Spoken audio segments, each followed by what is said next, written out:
Welcome to yet another episode of Shortcast Over Coffee. Today, my guests are the co-founders of the startup Voltpost, Jeff Prosserman and Luke Mairo. Voltpost is a hardware as a service company that transforms lampposts into smart electric vehicle charging stations. In today's episode, I talked to Jeff and Luke about how they started Voltpost, how different the North American EV charging infrastructure is compared to, say, Europe, and how they look forward to working with cities and policymakers to enable fast, convenient, and reliable charging to the urban environment. Please do like, share, and subscribe this channel, Shortcast Over Coffee, on top podcast platforms like Apple, Spotify, etc. Now, without further ado, let's dive right in.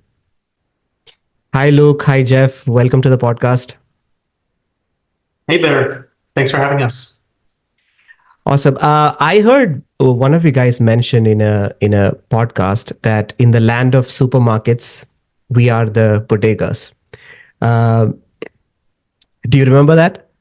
You are. I do remember saying that on a podcast back in the day. Happy to unpack that. Yeah. As we dive in. Yeah, we should start with that. What did you mean by that, and what do you think Voltpost is? Sure. So to give a little context, without the whole background of the company, Voltpost retrofits lampposts into electric vehicle charging stations to provide communities with a really scalable and equitable approach to electrification. And one of our goals is to make charging as ubiquitous as lampposts. And so the conversation around the bodega is we really want this infrastructure to be as convenient as a bodega is in the city, that, you know, at every couple blocks, you have a station that you can plug into. And so that really gives folks the access to the electric vehicles who don't have a garage to charge in, which for context is about half of city drivers who don't have that garage and need that public infrastructure. Yeah. And this is great because I think a lot more cities, I can talk about the Silicon Valley where I'm based, is that there is push for multi-family dwellings and apartment homes and sort of smaller homes, which make the city more walkable. So I think the number of people who would require chargers like this is only going to increase. So great idea. I was actually watching a video about the EV adoption in Norway. And what the city of Oslo had done is it had installed separate city-wide curbside chargers. And it has been extremely successful in Norway. And I just want to get a sense of how Voltpost is different and what made you sort of not go that route, because it's sort of tried, tested, and successful as well. Sure. So just to give a bit of background, we started Voltpost about 3 years ago now in Q1 2021 with the mission to decarbonize mobility by democratizing charging access and recognizing that Europe, like Norway and even UK, are a bit ahead compared to North America when it comes to providing convenient and affordable charging access, especially curbside. Saw that was truly lacking in the US and probably the North American market. So we, in our research early days and our customer discovery, looked at what was happening over there and whether it would make sense to potentially even partner and bring existing technology into the US market. But through our customer discovery, talking with utilities, with the Department of Transportation in New York City, and other stakeholders, we recognized that we really needed to have a custom-built solution for the US market that met the needs of the stakeholders here, still serving the same problem statement or pain points, but obviously done for the US consumer in mind. Yeah, what were some of the differences that you saw? Because, for people who have traveled to Europe, I'm pretty sure they recognize that the cities are a lot more denser. There is more walkable places, and, US is more of an urban sprawl. So how did you make that product market fit, if I may call it that? Is it particularly catering to urban areas, or do you plan on expanding it to a lot more suburbia as well?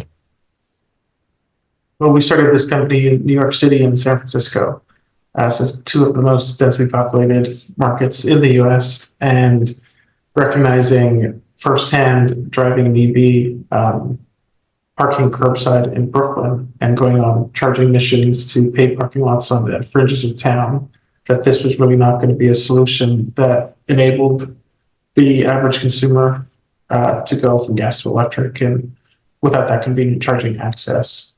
So with a background in technology for 20 plus years at this point, and bringing Luke, who's on this call, as well as our other co-founder, Jorn, who has 20 plus years of product experience, where we collaborated for about half a decade at Samsung together bi-coastally. So he's based in San Francisco, and we saw the exact same problem that I saw with Luke in New York, and ultimately went through a good amount of just talking to people, customer discovery, seeing if this was a real problem, and if so, really what the differences were in that product market fit equation, and found that early days, like the solution in the European market took the approach of providing a simple socket where they drilled that into an existing lamppost streetlight, and that solution just could not be translated to the US market for a number of reasons. And so we took an integrated solution approach, which effectively took the cable and brought it into the system. And then we started to think about, beyond the retrofit, how could we provide further value? And that included redesigning the handle for the charger, thinking about safety in streets with LED light feedback, unlocked with the mobile connection, as well as taking a modular and upgradable platform approach, really using charging as an entry point and then providing additional services for cities. Okay, so from what I understand, the solution was already existing in markets like the UK, where companies like Ubitricity, I think, were sort of the trailblazers in this regard, where you just take your car, the lamppost is just as is, you take out your cable, and in this approach, are you planning on integrating the cable with the lamppost itself? Is that how I understand it? Yeah, we first started down thinking if we could do a bring your own cable approach, similar to what was happening in the UK, and then found friction on a number of levels when we were talking to stakeholders. First, obviously with the end user, the driver, you don't bring a cable to the gas pump, so now you're creating additional pain for the driver to actually figure out how to leverage that charging experience. Of course, you could keep a cable in the trunk, but that's just an additional hassle. Second, from true liability and safety concern, when you have a bring your own cable approach, especially in the US market, the question of who actually owns the liability if there's a safety issue, whether that be creating a trip hazard or potentially frayed cable, that when we were talking to utilities and the DOTs of the world and public customers, they just frankly could not foresee moving forward with the bring your own cable approach because of that risk inherently. And then ultimately taking the integrated cable approach, which is what we've designed and built for at this point, it's frankly a much more complex engineering feat. We have a mechanism that unlocks and spools the cable out with your mobile connection, creates a bit of a magical experience that you haven't seen before with a traditional charger. But that took a lot of thinking and iteration to get to a version that truly creates that great charging experience. And so, yes, it's certainly a lot easier to just drill a simple socket into an existing post and then tell people to bring a cable. But we believe, obviously, we're in early days of charging being an emerging technology, going to the mainstream and having that uptick, that it's not always about the first. It's sometimes about actually perfecting that experience, making sure that something can then truly be scalable into the consumer experience that everybody's looking for. And I'm sure this brings a lot of other challenges, right? I mean, the one that I can think on the top of my head is vandalism. And I was reading a report from the Department of Energy, and it goes, quote, much like catalytic converters, charging cables are full of valuable copper wire. Every year, copper thefts account for more than 1 billion in losses, according to the US Department of Energy. And it is highly valued because the prices of copper have soared. And I have had firsthand experience of these, like you drive to a charging station and, the cables are cut. So especially San Francisco, I think, has had problems with theft, vandalism, shoplifting, and people seem to hate technology. I mean, I think recently one of those self-driving Waymo cars were burnt near Chinatown. So lots of crazy things going on. So how do you plan on addressing that? Was that ever in the back of your minds? I'm sure it was, but what did you think of the workaround? So obviously we can't prevent somebody smashing our charger with a baseball bat or potentially cutting a cable, but we can design it in a modular and upgradable approach. And what that means is we can maximize the uptime and lower the operating and maintenance costs over the lifetime value of the charger because of that modularity. So effectively, it provides flexibility to have two level 2 chargers for curbside and then up to 4 chargers, one on each side for parking lots. And those 4 modules can quickly be swapped within a few minutes, and then a new unit be added onto the physical and digital platform that we built out. Everything's managed through the cloud, through a charge station management system, so we can see from a reliability perspective when something goes down and what aspect of the system may be down with different error codes, and be able to promptly actually service the unit. And another thing, difference between a lot of the charging 1.0 companies and the thing lessons learned that we're building into our model today is recognizing that reliability is such a concern for the charging sector, building the operating and maintenance costs into a turnkey solution for public and private site hosts. So we don't just give you a charger and say you can figure out how to deal with it if something goes wrong, but truly look at it as a service that we're providing and that we're there as a true partner every step of the way. That's fantastic. And I think one of the ways this could also be sort of mitigated is by providing some incentive or some action item for the city as well. Is that the more number of people use these charging stations, there is probably a cut that the city gets, and hence there is an incentive for them to improve the law and order situation. And a lot of the times we see that the technology advances much faster than the policies do.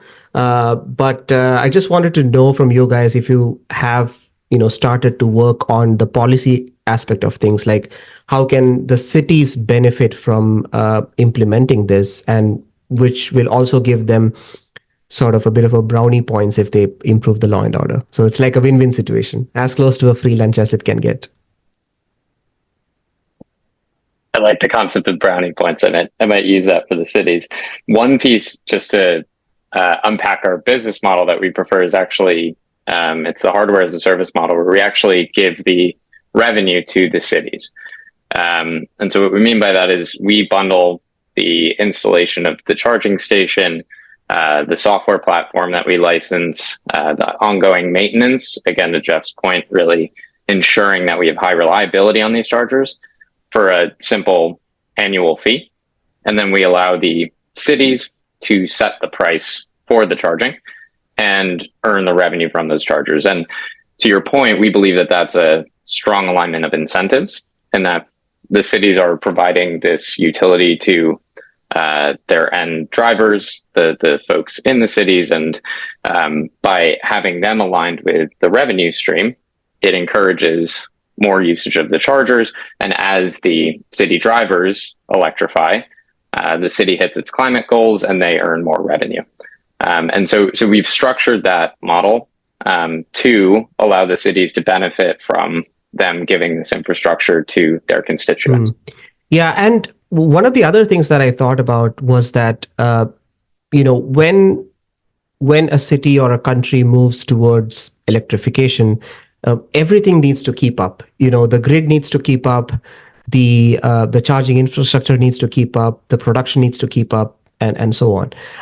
So with the kind of EV to gasoline/hybrid power cars that we have in our cities, having a charging option at a lamppost will mean that only an EV can charge there, or what if a gas car goes and parks there? Do they get some fines? I was just thinking through it, and would love to know what your thoughts are on dedicated parking for EVs next to a lamppost versus not, because you can't have lampposts at the same frequency as the parking spots or the curbside parking spots. So would love to know your thoughts around that. So obviously we don't control parking regulation in cities, which is a much contested challenge in and of itself. But what we are providing as a service by doing the retrofit is a turnkey solution to those cities and to those agencies who set that parking regulation. We can prove with data that ultimately, if you were to designate certain parking spots as EV only for charging, then you would, as you would expect, have higher utilization for those chargers than if they were just continued to be open to gas cars as well. And recognizing that some of these same agencies have climate targets to electrify their fleets and electrify transportation with the GHG reduction, it is certainly in their best interest to at least consider dedicating some of those spots. We obviously can be part of that conversation, but we're not really driving that piece of it. In the end of the day, with the revenue utilization aspect that Luke was mentioning, it really is an opportunity for cities to provide that as an EV-only spot to generate more revenue for the city and for the community, frankly, to reinvest.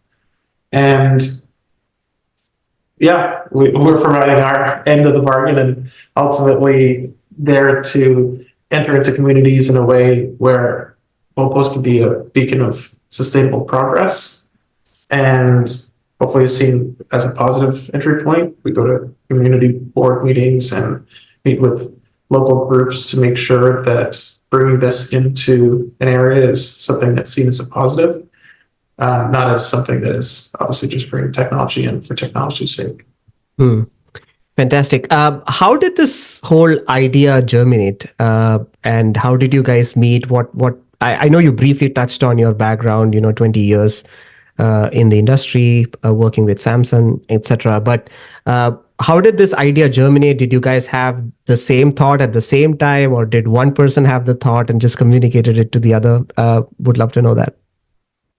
So I was the director of innovation at Samsung, managing a cross-functional team to deliver a portfolio of products from concept to commercialization, some hardware, some software, some IoT projects, which is where I collaborated with our co-founder, Jörn. And given the climate crisis, wanted to do something to make more of a positive impact. That led me to Columbia University to do a master's in sustainability management, which is like a green MBA. In the first semester of that program, was developing different business cases, seeing obviously so many different climate problems that need to be solved in the fight to decarbonize, and wrote a research paper around electric vehicle charging and the lack thereof, especially in cities, and the concept of if we could retrofit existing lampposts into an EV charging platform. And took that research paper to my friend Luke, who I met in that Columbia Master's program, and colleague Jörn, who wasn't in that program, but had worked together for a number of years. And that paper was finished in December 2020, started talking shortly thereafter through the holidays, and somewhere into the spring had a company. And Luke, do you want to give your version of things? I don't think I'm going to change that at all. What I'd just give as a little background on myself, I was a banker in my previous life, worked at Barclays Bank, led a number of sustainability initiatives at the bank, and Jeff and I were co-leading an entrepreneurship organization in the Columbia Master's Program, which was really geared towards seeing if we could find climate innovation, incubate some of those ideas, and ultimately spin out of company. And Jeff wrote a research paper that became exactly that. And so we had the real privilege of having a great support network around us, a great co-founding team, and we're able to bring it to the world. That's fantastic. And especially after the Inflation Reduction Act, there has been a lot of money, a lot of venture capital interest in this space. And yeah, I do see a lot of venture capital firms starting a climate arm so that, people get excited about this. And there is, like I said, a lot of money pouring into tough tech, hardware, and software. And usually when something like this happens, obviously it's great for the society. It's great for, getting to that climate goal that everyone has pledged. But sometimes rationality becomes the first casualty. So how did you sort of make sure that the decision or the path that you are moving towards is rational? And the reason why I ask this is because, obviously after so many years in the industry, this is a big step. You don't really know where you're getting at. And so would love to know, how did you sort of have this mindset that, yes, this is the path we should go towards? Luke, do you want to start? I don't know, Jeff. Yeah, we could take this so many different ways, and maybe one direction I'll take it, just with the business background, is how we thought of this from a business perspective, making sense. And I'll give it a story on that basis. We were looking at a pilot done in New York City for curbside charging, and got a hold of the budget for that pilot, and realized that to do the level 2 standalone chargers in the city, where you have to block off a city block, dig up the curb, just that process of digging up the ground was a 6-figure expense. And so with New York City having a goal of 10,000 curbside chargers, if you scaled that expense, we would hit the billions of dollars mark, right? And so feasibly, we need a different solution. And when we thought about building Voltpost, really what we focused on is building a business that can be profitable, right? And I think one of the challenges that a lot of the hard tech industry has faced is, with upfront significant capital expenses, how do you build a business that really becomes profitable, that doesn't stand on just grant capital? Because the policy future can vary based on political winds, and what we want to make sure is that we can stand alone as a business with good economics. And so how we really thought about this is in a few different ways. One, from the cost side, the bread and butter of the business, by retrofitting existing infrastructure, we do not have to do that construction trenching process, right? And so we can be fractionally as expensive for our end customers. And then on the revenue side, we really wanted to innovate beyond just the charging itself. And so our modular technology allows us to add additional components over time. And so some things we're exploring are different networking solutions that we can plug in, and different smart city services that can expand our platform beyond just the charging. And so really having innovation on both the cost and the revenue side, we hope can build a sustainable business model that allows us to scale over time with profitable economics. So that has been our drive since day one, and it's allowed us, I think, tying back to your comment on venture capital, to bring in some of those folks who see that same vision that we do, of not only being a climate technology that can have impact, but also a technology that can stand by itself financially. Yeah, that's excellent. And I'm pretty sure all the venture capitalists would ask you about the moat. I was thinking about the number of players in the charging space, and I can think of, Tritium, ChargePoint, Blink, and so on. I mean, so many of them these days. And you did mention about the innovative modular technology and integrating the wire with the lamppost, and not just retrofitting a socket. According to you, do you think the market is big enough for multiple players, or you can choose not to answer this question? By the way, I have to add that as well. But do you think the market is big enough for multiple players, or do you think a significant moat is absolutely mandatory to lead in the space? I mean, I think there's definitely room for multiple players in the charging sector. We're like at the beginning of an entire revolution where the entire transportation sector is shifting underneath our feet. So there's far more demand for chargers than there are suppliers at this point. And we are providing a differentiated level 2 solution both for curbside and parking lots, recognizing it's not a one size fits all. And yes, there are many charging companies who focus on fast charging, for example.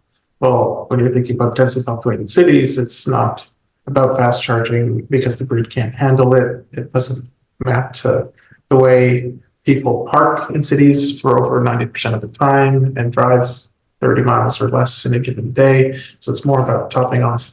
I've started to come to the point of asking people, how many plugs are in the room that you're sitting in right now? And if you happen to know, then touche. But the reality is that we need a tremendous amount of plugs to electrify transportation, and they need to be ubiquitous. And leveraging lampposts and us having a piece of the market, obviously, as others who provide other innovative solutions that are much needed. If we're driving from one city to the next and you need a fast charger, then go for it. And if we can help be part of a broader public integrated charging network that reduces friction for drivers, the general public, and is also distributed in an equitable fashion across all communities and not just focus on those who can enter the market as early adopters who may have higher income. I mean, we really see that there's a number of players, but there's a number of solutions needed, and we are part of a larger charging ecosystem.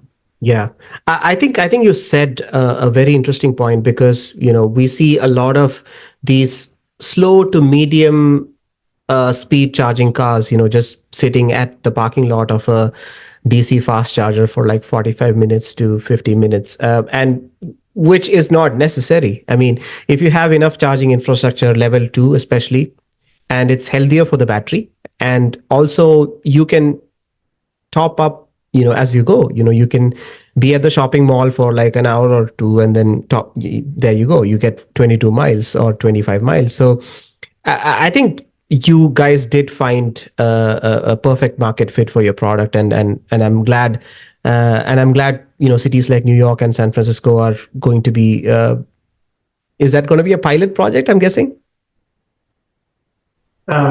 I can say that we are developing projects with major cities that have not been announced yet, and we're excited to share news on some of those projects soon this year. But until we have the official ability to do so, we will just leave it at that. Okay, awesome. Yeah, looking forward to that. One of the other things that crossed my mind is converting lamps into LED. Do you see any incentive in the power aspect when cities choose to convert to LED?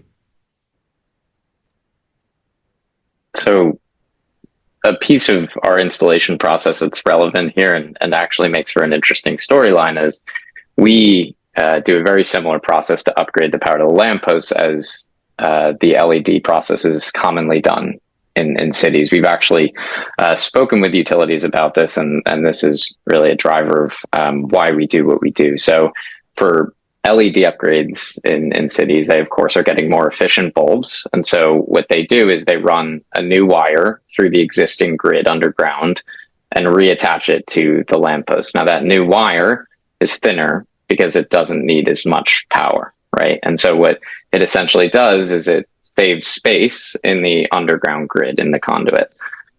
We do a process where we bring a cable bundle that includes a thicker gauge cable that attaches to our charging station, as well as one that goes to the lamppost itself. So actually our process to upgrading the lamppost is symbiotic with the LED upgrades that are done frequently, because we leverage the same process, and those LEDs actually save the space in the conduit for us to be able to do our upgrade. Oh, wow. That's awesome.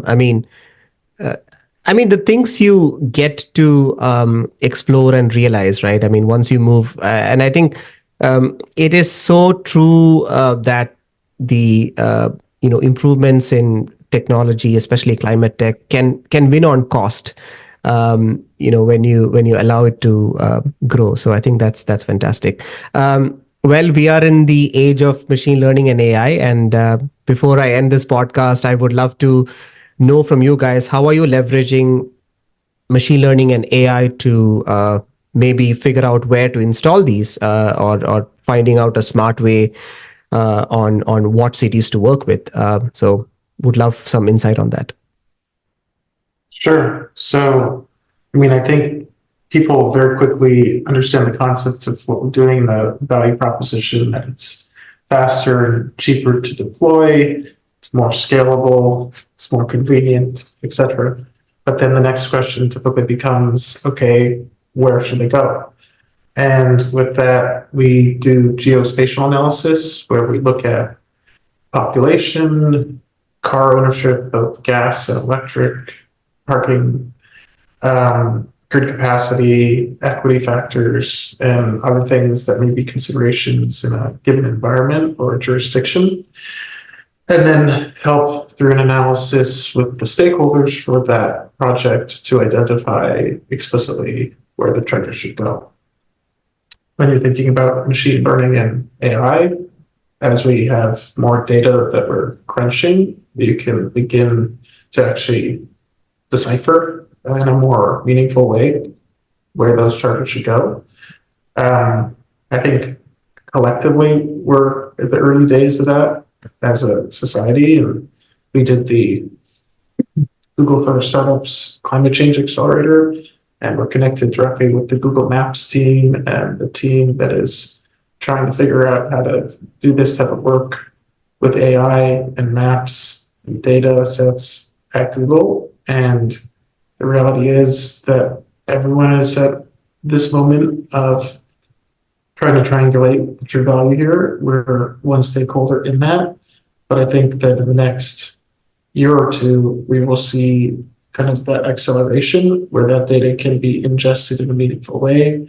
And then we can begin to, similar to setting variables on, say, a travel site, begin to triangulate with different factors the rationalization for charger deployment to maximize utilization or maximize some other component. Luke, do you want to add to that?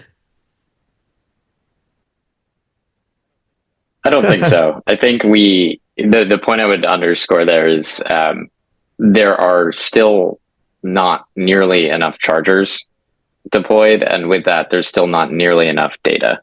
And I think as more and more chargers get deployed, the data will become more robust, and that will allow us to leverage it with some of these tools in a much more meaningful context.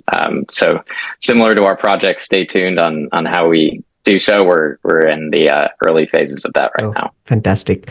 Thank you so much, Jeff and Luke, for joining the podcast. You gave great insights on how you guys got started, how the idea germinated to finding a product market fit, and also about scalability and the things you plan to do moving forward. So thank you so much. It was great talking to you guys.